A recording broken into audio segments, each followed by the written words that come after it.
ఈరోజు డ్యూటీ పోలే కదా నాన్న. పోవాలా నాన్న? స్కూల్ ఫీజు కట్టావా? రేపు పైసలు అయితే కడతాం. ఇలా ఎగ్జామ్ కదా, కష్టమన్నవి. ఖర్చులా? నీకేం ఖర్చులు ఉంటాయిరా? ఏం మాట్లాడతాను నువ్వు? మరి ఖర్చులు ఉంటాయా? మనకి పరీక్షలనే అట. ఒక్కొక్కరు పాకెట్ మనీ కింద వేలు ఇస్తాను. నిన్నేమంత అడిగిండు వాడు? టిఫిన్ గిట్ట ఎదురు కావచ్చు, ఇయ్యచ్చు కదా.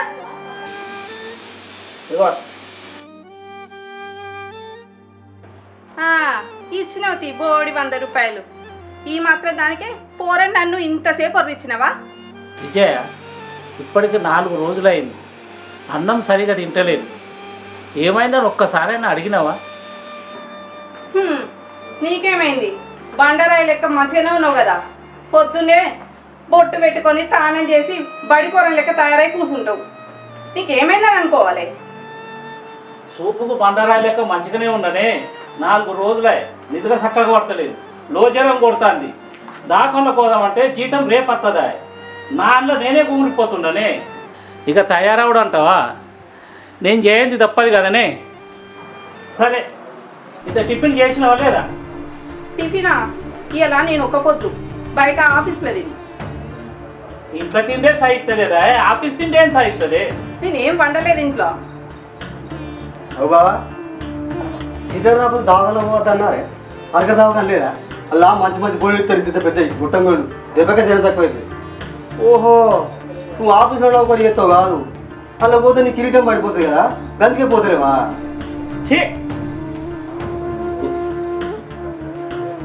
అవునా అక్క, ఇవాళ టిఫిన్ చేసావా? ఇడ్లీ చేసిండ్రా, తిందాపా. మరి అదేంది అక్క, బాగా లేదా నువ్వు? అదా తమ్మి, అనే టిఫిన్ చేసే మొక్క కాదురా. రోజుకు 3 పూటలు పెట్టినామనుకో, ఆ తెచ్చే జీతం కూడా ఇంటికి తీసుకురాడు, తాగి తందనాలు ఆడతాడు. అందుకే అట్లా చెప్పిన. సరే కానీ మనం తిందప్పా. సరే అక్క, నువ్వు అనేది నిజమే. మనిషికి కడుపు మీద పువ్వా కంటిన్యూ నిద్ర ఉన్నాయనుకో, చెడు ఆలోచనలు వస్తాయి. పా తినకపోయి పా, మనం తిందాపా.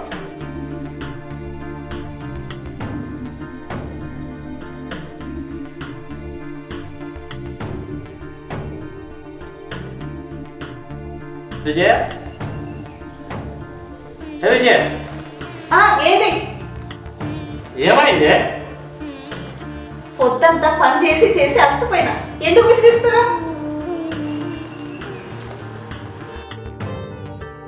అది కాదే విజయ. ఏది కాదు? కొడుకు పెద్దగా అవుతాడు, అది నాకు కూడా తెలిసి.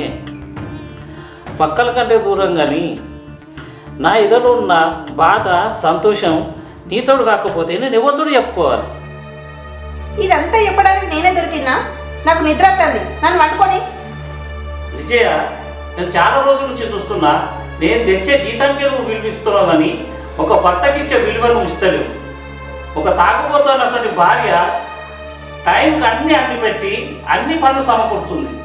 కనీసం నాకు మంచి మాటలు 4 చెప్పేటోళ్ళు కూడా కరువైపోయింది. నా జీవితం.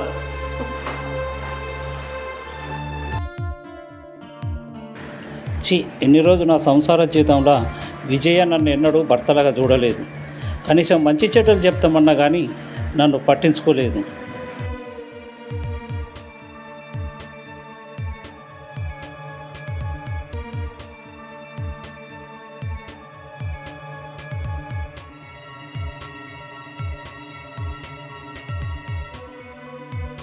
హలో మోనిక,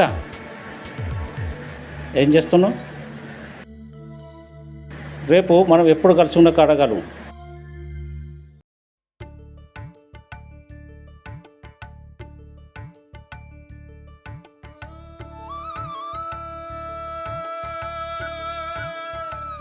నీది లవ్ ఫెయిలా? అదేం లేదే. మరి ఎన్ని రోజుల నుంచి పెళ్ళి ఎందుకు చేసుకోలేదు? చిన్నతనంలోనే నాన్న చనిపోయిండు. ఉన్న ఒక్క అన్న విచ్చలవిడి తిరిగి వాడు చనిపోయిండు. కుటుంబ బరువు బాధ్యతల అప్పుల మీద పడి ఈ జాబ్ చేసుకుంటానా. కాలం అట్లా గడిచిపోతుంది. ఎవరినైనా మంచోళ్ళని చూసి చేసుకోవచ్చు కదా.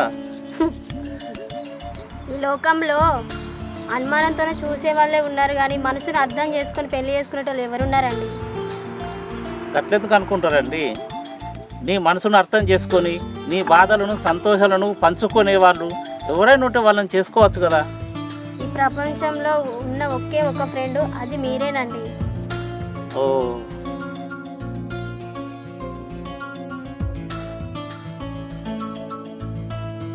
ఇదిగో. ఏంది ప్రపోజ్ చేస్తున్నారా? అది రాజుగారండి, మీకు పెళ్లి కాకపోతే నేనే కన్ఫామ్గా పెళ్లి చేసుకునేదాన్ని. మీకు పెళ్ళి అయింది కదా, ఒక బాబు కూడా ఉన్నాడు. మీ ఇంట్లో ఏమైనా సమస్యలు ఉంటే మీ భార్యను కూర్చొని పెట్టుకొని మాట్లాడుకుంటే అయిపోతుంది కదండి. మోనిక కూర్చుంటే మాట్లాడుకుంటే వస్తుంది. మనిషి ఉడుకు రక్తం మీద ఉన్నప్పుడు ఎన్నో కోరికలు ఉంటాయి, కానీ పిల్లగాళ్ళు ఎదిగిన కొద్దిగా ఆ కోరికలు చనిపోతూనే ఉంటాయి. ఒకానొక సమయం వచ్చినప్పుడు మన పక్కకు కూర్చొని మన బాధలను పంచుకునే ఒక తోడు కావాలి. అలాంటి తోడే కరువైనప్పుడు ఆ మనిషి బ్రతుకున్నా సచ్చినట్టే లెక్క. ఇక నా భార్య అంటావా, నేను తెచ్చే జీతమే కావాలి కానీ నాకు కడుపు నొచ్చినా కాళ్ళు నొచ్చినా పట్టించుకునే దిక్కే లేదు. ఇక ముద్దు ముచ్చట అంటావా, ఆ ఊసే లేదు. గత కొద్ది కాలంగా నా బాధలు, నా సమస్యలు, నా సంతోషాలు నీతో చెప్పుకుంటుంటే నాకెందుకో నువ్వు చాలా దగ్గరగా అనిపిస్తున్నావు మోనిక. రాజుగారండి, నాకు కొంచెం టైం ఇవ్వండి. సరే మరి వెళ్దాం పాండి ఇంటికి.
అక్క ఓ అక్క ఇలా ఏమైందిరా? అగో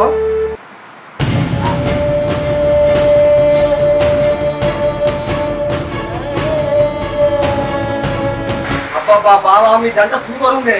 ఆలపత్ర చెప్తే అయిపోవాలి. అంటాలంటే ఇస్తూ పందిరి వేపిస్తూ మంచి వీడియో కూడా చేపిస్తూ మా దోస్తే పైసలు తక్కువ తీసుకు. అక్క ఈ చదివి వచ్చిందే ఆడపిల్లం పాటు పైసలు అయితే తీసుకుందాం. నువ్వు ఆగద్దాండి. అసలు నువ్వు మనిషివైనా షష్టిపూర్తికి దగ్గర ఉన్నావు. నీకు రెండో పెళ్లి కావాల్సి వచ్చిందా? పైగా పెళ్లి చేసుకొని సిగ్గు లేకుండా నా ముందుకి ధైర్యంగా వచ్చి నిలబడతావా? ఎంత పని చేస్తున్నారా? రేపు స్కూల్కి పోతే మా పోస్టులు అందరు ఇచ్చేది ఇస్తారు. నేను ఈ తెల్లగా నా తమ్ముడు కావాలని. అరే పవన్, నీ అక్క నన్ను ఎప్పుడు భర్తలాగా చూడలేదురా. అంటే పడకనే కాదురా, నాకు ఏ రోగం వచ్చినా నొప్పి వచ్చినా నన్ను ఒక మనిషిగానే చూడలేదురా. ఎప్పుడు చూడ నన్ను సిగరెచ్చుకుంటూనే ఉన్నది. కనీసం నా మనసులో బాధ కూడా చెప్పుకుందామంటే కూడా దగ్గర రానియలేదురా. అరే పవన్, మీ అక్క నన్ను ప్రేమగా చూసేది ఎప్పుడో తెలుసారా? నా జీతం పడ్డ రోజురా. ఇన్నేళ్ల సంసారం జీతం లోపల నన్ను ఒక భర్తగా కాకుండా ఒక మనిషిగా చూసినా దాని కాళ్ళ దగ్గర పడుతుందిరా. అన్న మీరు అనుకున్నట్టుగా ఈయన పెళ్లి చేసుకుంది నా ఆస్తి గురించో అంతస్తుల గురించో కాదు. ఈ వయసులో ఆయనకు తోడు అవసరం కాబట్టి చేసుకున్నా. ఈయన మనసు కూడా మంచిది కాబట్టి పెళ్లి చేసుకున్నా. ఇక్కడికి ఎందుకు వచ్చినామంటే ఆయన వారసులు ఉండడాన్ని చూసుకోదామని వచ్చినాం. విజయ, ఈ పెళ్లి నా శారీరక సుఖం గురించి చేసుకోలేదు, నా మానసిక సంతోషం గురించి చేసుకున్నా. ఇన్ని రోజులు మిమ్మల్ని ఎలా చూసుకున్నానో ఇక ముందు కూడా మిమ్మల్ని అలాగే చూసుకుంటాను.